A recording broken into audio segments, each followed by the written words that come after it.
आज मेरे द्वारा हिस्ट्री की क्लास को जारी किया जा रहा है। जो हम हिस्ट्री की क्लास है डेली बेज अपडेट करेंगे और डेली बेज अपलोड करेंगे, जिसका टारगेट लोअर पीसीएस, पीसीएस और यूपी ट्रिपल एससी जैसे एग्ज़ाम, लेखपाल जैसे एग्ज़ाम होगा। ज़्यादातर जो हम पढ़ेंगे वो यूपी के पर्पज़ से ही पढ़ेंगे, यूपी के एग्ज़ाम के लेवल से ही पढ़ेंगे। ठीक है, तो आज हम इतिहास की क्लास को जारी करेंगे। हालांकि भारतीय इतिहास के बारे में अगर डेमो दिया जाए तो काफ़ी लंबा टाइम लग जाएगा, इसी वजह से मैं थोड़ा सा बता दे रहा हूँ कि भारत का जो इतिहास है 3 डिवाइडों में पढ़ेंगे हम। प्राचीन भारत, मध्यकालीन भारत और आधुनिक भारत। अगर किसी भी एग्जाम के लेवल की बात करें तो सबसे ज़्यादा जो अगर पीसीएस में क्वेश्चन पूछा जाता है तो वह आधुनिक भारत से पूछा जाता है ना। आधुनिक भारत के इतिहास से पूछा जाता है। अगर कुछ थोड़ा बहुत क्वेश्चन अगर इन प्राचीन भारत के इतिहास और मध्यकालीन भारत के इतिहास से बहुत कम क्वेश्चन पूछा जाता है किसी भी एग्जाम में, लेकिन अगर बात करते हैं तो सबसे ज़्यादा जो आधुनिक भारत से पूछा जाता है। तो आधुनिक भारत को भी हम डिस्कस करेंगे, उसे भी पढ़ेंगे, अच्छे से पढ़ेंगे। लेकिन उससे पहले हम प्राचीन भारत को आज से स्टार्ट करते हैं। लमसम कुछ ही टाइम में हम प्राचीन भारत को वीडियो के द्वारा समाप्त कर देंगे। ऐसे प्राचीन भारत को पढ़ेंगे, फिर मध्यकालीन भारत को पढ़ेंगे और ऐसे ही डेली आधुनिक भारत को पढ़ेंगे। मतलब एक सीरीज के अनुसार पढ़ेंगे, टॉपिक बाय टॉपिक चलेंगे। ठीक है, तो आज पढ़ते हैं प्राचीन भारत। प्राचीन भारत जो है, भारत का जो प्राचीन भारत है, इसको स्रोतों के आधार पर 3 भागों में डिवाइड किया गया है। प्राचीन भारत को स्रोतों के आधार पर कितने भागों में डिवाइड किया गया है? 3 भागों में डिवाइड किया गया है। ठीक है, पहला है प्रागैतिहासिक काल, अवध ऐतिहासिक काल, ऐतिहासिक काल, है ना। इन 3 भागों में इसे क्या करा है?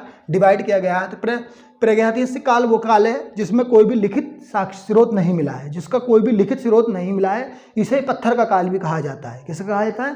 पत्थर का काल भी कहा जाता है। इसमें कोई भी किसी प्रकार का लिखित साक्ष्य नहीं मिला है। ठीक है, अवध ऐतिहासिक काल जो है, अवध ऐतिहासिक काल वह काल है जिसमें पुरातात्विक स्रोत और साहित्य स्रोत मिले हैं। पुरातात्विक स्रोत और साहित्य स्रोत मिले हैं, लिखित मिले हैं, लेकिन उन्हें पढ़ा नहीं गया, पढ़ा नहीं जा सकता। वो एक अलग की लिपि है, अलग लिपि में लिखे गए हैं जिसे अभी तक पढ़ा नहीं गया। जैसे कि हड़प्पा सभ्यता को अभी तक पढ़ा नहीं गया कि कैसी सभ्यता है, ठीक है, किस प्रकार की सभ्यता है। ठीक है, उसके बाद ऐतिहासिक काल पुरातात्विक है, प्राथमिक भी है और लिखित भी है। ये जो का है जो प्राथमिक भी है और लिखित भी है, जैसे कि इन्हें पढ़ा गया है, जैसे वेद हैं, बौद्ध धर्म है, जैन धर्म है, ये सारे के सारों को हम क्या कर सकते हैं? पढ़ सकते हैं। हम वेद को ही पढ़ सकते हैं, जैन धर्म के बारे में भी जानते हैं, बौद्ध धर्म के बारे में भी जानते हैं। ऐसे डिटेल पढ़ेंगे। एक दिन हम वेदों का वीडियो अपलोड करेंगे, उसके बाद जैन धर्म का, उसके बाद बौद्ध धर्म का, मतलब बौद्ध धर्म, फिर जैन धर्म, ऐसे इस्लाम धर्म, इसी तरीके से गुप्त साम्राज्य, अब मगध पढ़ेंगे, गुप्त साम्राज्य पढ़ेंगे। इसी क्रम से हम क्या करेंगे? प्राचीन भारत को समाप्त करेंगे। ठीक है, क्रम बाय क्रम, टॉपिक बाय टॉपिक, राजवंश पढ़ेंगे, सब कुछ पढ़ेंगे। मतलब प्राचीन भारत में जो भी कुछ है टॉपिक बाय टॉपिक। पर्पस रहेगा ओनली पीसीएस, लोअर पीसीएस, है ना, और स्टेट लेवल के, मतलब जैसे कि यूपी लेखपाल जैसे एग्जाम, है ना। ज़्यादातर तो नॉन टॉपिक जो रहेगा हमारा पीसीएस को लेकर के रहेगा, टारगेट जो रहेगा हमारा पीसीएस ही रहेगा। ठीक है, प्रागैतिहासिक काल पढ़ेंगे। ये कैसा काल है? ये भारत में सबसे पहले अध्ययन जो किया था इनका रॉबर्ट ब्रूसफुट ने किया था। इसका जो अध्ययन किया था रॉबर्ट ब्रूसफुट ने किया था, है ना। और 1920 में एक जर्गेनस थॉमस थे। इन्होंने पाषाण काल को 3 भागों में डिवाइड किया था।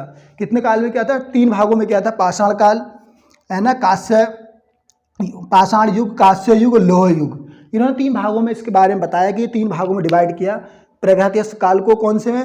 पाषाण युग में, कांस्य युग में एंड लोह युग में। किसमें? लोह युग में। तो पाषाण काल की बात जो करें, पाषाण काल का जो प्रयोग होता था उसमें पत्थरों का, पाषाण काल में जो प्रयोग करते थे, इस काल को पत्थरों का काल भी कहा जाता है। इसमें पत्थरों का प्रयोग करते थे, है ना। अगर कोई भी चीज़ है तो वो किसकी थी? पत्थरों की थी। इसमें पत्थरों का प्रयोग करते थे, है ना। हथियार थे पत्थरों के बनाए, कुछ भी बनाया, कोई भी चीज़ थी पत्थरों के थे। वार करने के हथियार थे, वो भी पत्थरों के थे। कांस्य युग काल में क्या है? कांस्य के हथियार बनाए। इसमें क्या करा गया? कांस्य के हथियारों को बनाया गया। किसके हथियारों को बनाया गया? कांस्य के हथियारों को बनाया गया। इस युग में किसके हथियारों को बनाया गया? कांस्य के हथियारों को बनाया गया। ठीक है, उसके बाद लोह युग में जो क्या हुआ? मानव को इसने लोहे के औजार बनाने स्टार्ट कर दिए। किसके स्टार्ट कर दिए? लोहे के औजारों को बनाना स्टार्ट किया इस युग में। ठीक है, भारत में पुरातात्विक जन्म को अलेक्जेंडर किंगडम को माना जाता है। किसे माना जाता है? किंगडम को माना जाता है, कनिंघम को माना जाता है। ठीक है, अब पढ़ते हैं पाषाण काल। पाषाण काल को मतलब क्या क्या है? पाषाण काल के 3 भागों में डिवाइड किया हमने। पूरा पाषाण काल, मध्य पाषाण काल और नव पाषाण काल। पाषाण काल को हम 3 भागों में पढ़ेंगे। अभी आगे को हम और भी वीडियो बनाएंगे। ये एक हमारा छोटा वीडियो जिसमें एग्जाम के पर्पज से देखा जाता है। तो सबसे ज़्यादा क्वेश्चन ये पूछा जाता है, भारत में सबसे पहले अध्ययन किसने किया था, प्रागैतिहासिक काल का। ये तीनों डिवाइड पूछ लेता है ना, इन चीज़ों के बारे में बहुत ज़्यादा पूछता है। और लोह कांस्य युग हथियार, मतलब कांस्य युग में कैसे हथियार थे, पत्थर के थे या कांस्य के थे, तो कांस्य के थे। पाषाण काल को किस काल कहा जाता है, पत्थर का काल भी कहा जाता है। ऐसे क्वेश्चन एग्जाम में सबसे ज़्यादा पूछे जाते हैं। ठीक है, तो पढ़ेंगे। पाषाण काल को 3 भागों में डिवाइड कर दिया है हमने, इधर देखिए, पुरापाषाण काल, मध्य पाषाण काल और नवपाषाण काल। पुरापाषाण काल, मध्य पाषाण काल और नवपाषाण काल। अगर पुरापाषाण काल के टाइम पीरियड की बात करें हम, तो वो 25 लाख BC से 10,000 BC तक है ना, ईसा पूर्व, है ना।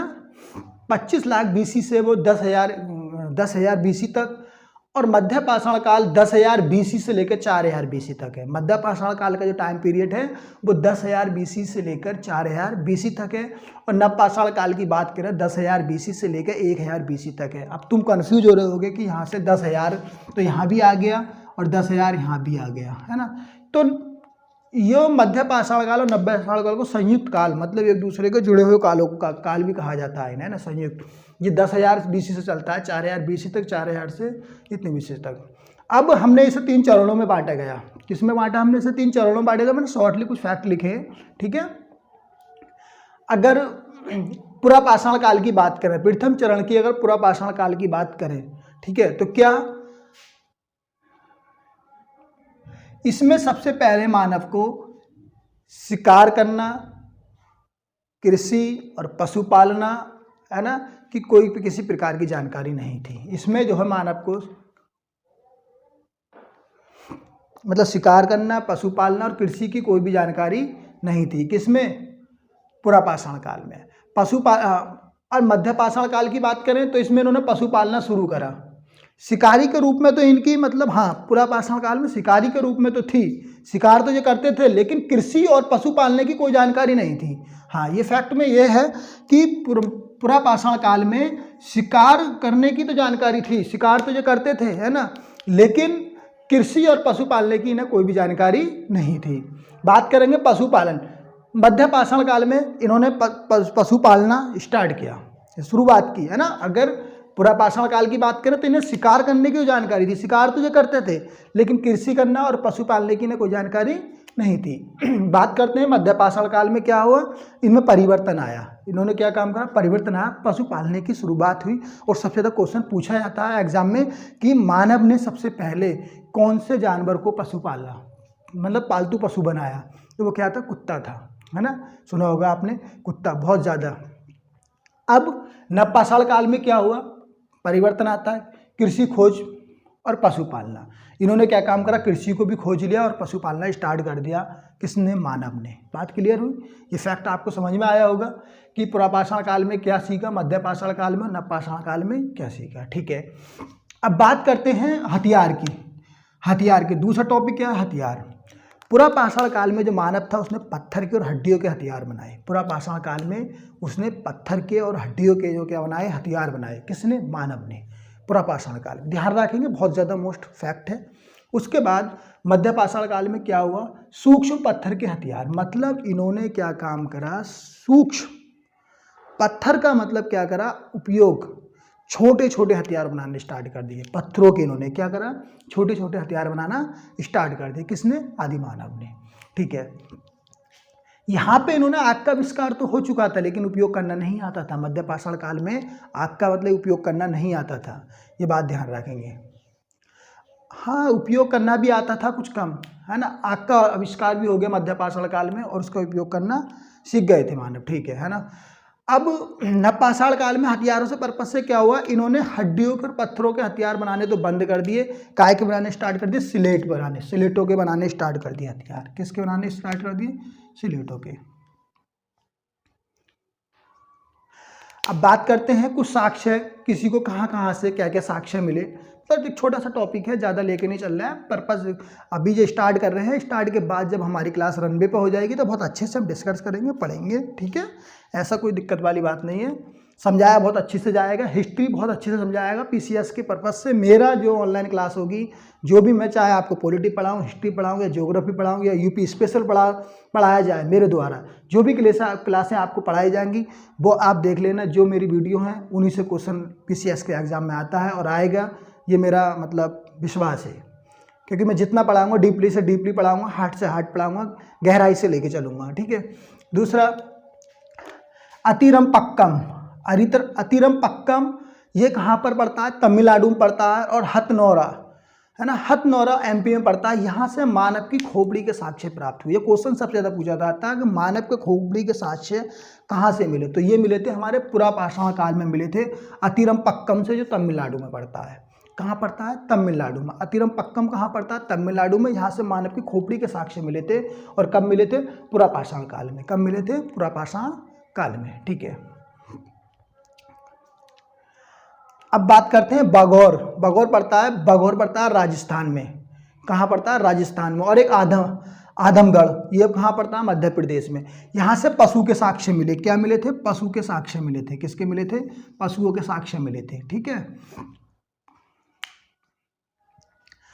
और मिट्टी के बर्तनों का साक्ष्य उत्तर प्रदेश से मिला था। इस बात को ध्यान रखें, पूछा जाता है। अब बात करते हैं, सबसे ज़्यादा पूछा था भीमबेटका। भीमबेटका सबसे ज़्यादा क्वेश्चनों में आया है, कई बार एग्जामों में आया गया है। भीमबेटका क्या है? ये मध्य प्रदेश में पड़ता है, नर्मदा घाटी के पास में है। कहाँ पर है? नर्मदा घाटी के पास में मध्य। ये पूछा जाता है भीमबेटका कहाँ पर है? नर्मदा घाटी के पास में। कहाँ पर है? मध्य प्रदेश में, मतलब एमपी में है। और यहाँ से क्या मिला था? प्राचीनतम चित्रकारी के साक्ष्य मिले थे। प्राचीनतम चित्रकारी के क्या मिले थे? साक्ष्य मिले थे। और ये जो है तीनों कालों में जोड़ा गया है ना, जोड़ा गया था। इसे तीनों तो कालों में जोड़ा गया था। अगर प्राचीनतम चित्रकारी के साक्ष्य की अगर बात करें जाए तो भीमबेटका से मिले थे। कहाँ से मिले थे? भीमबेटका से।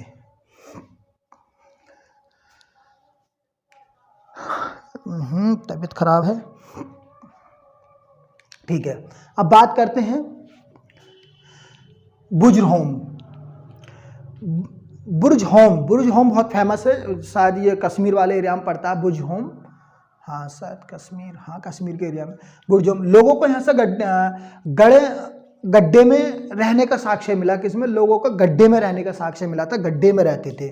और मानव के साथ यहाँ से मिला था मतलब एक कुत्ते को दफनाया गया था, जिससे अनुमान लगाया गया था कि हाँ मानव के साथ कुत्ते को दफनाया गया था। अनुमान लगाया गया था कि पहला पशु कौन था? मतलब कुत्ता था। मानव के साथ जो दबा हुआ पाया गया था, क्या पाया गया था? कुत्ता पाया गया था, है ना। मेहरगढ़, अब बात करते हैं मेहरगढ़ से उसके कृषि के मतलब साक्ष्य मिलते हैं। पूछा जाता है कि मेहरगढ़ से क्या प्राप्त हुआ था। कुछ फैक्ट हैं जो मैं इन फैक्टों के बारे में आपको बता रहा हूँ, जो एक्स्ट्रा फैक्ट हैं। जैसे बुर्ज होम से क्या मिला था कि मतलब लोगों को गड्ढे में रहने का साक्ष्य मिला था। और क्या मिला था? मानव के साथ कुत्ता दफनाने का मतलब वो मिला था, साक्ष्य मिला था, ठीक है। और गुफारल से मिला था गुफा में रहने वाले घर, ठीक है। और फिर है मेहरगढ़ से क्या मिला था? कृषि का साक्ष्य मिला था। किससे मिला था? कृषि का साक्ष्य मिला था। सबसे ज़्यादा पूछा था मेहरगढ़, है ना। ये नप्पाषाण काल की बात है। मेहरगढ़ नप्पाषाण काल में आ जाता है। यहाँ पर कृषि के साक्ष्य मिले थे। कहाँ से? मेहरगढ़ से। फिर कल्डी हवा, ये उत्तर प्रदेश का पड़ता है। कल्डी हवा, है ना, कल्डी हवा उत्तर प्रदेश में पड़ता है। यहाँ से चावल के साक्ष्य मिले थे। सबसे ज़्यादा पूछा जाता है ये क्वेश्चन भी। अगर आप इस क्वेश्चन का किसी भी प्रैक्टिस साइड में देखें, अगर पीसीएस का भी प्रैक्टिस साइड आप कर रहे हैं तो ये क्वेश्चन आपको जरूर मिलेगा। कल्डी हवा इसके उत्तर प्रदेश में पाया जाता है। इसमें चावल के साक्ष्य मिले थे।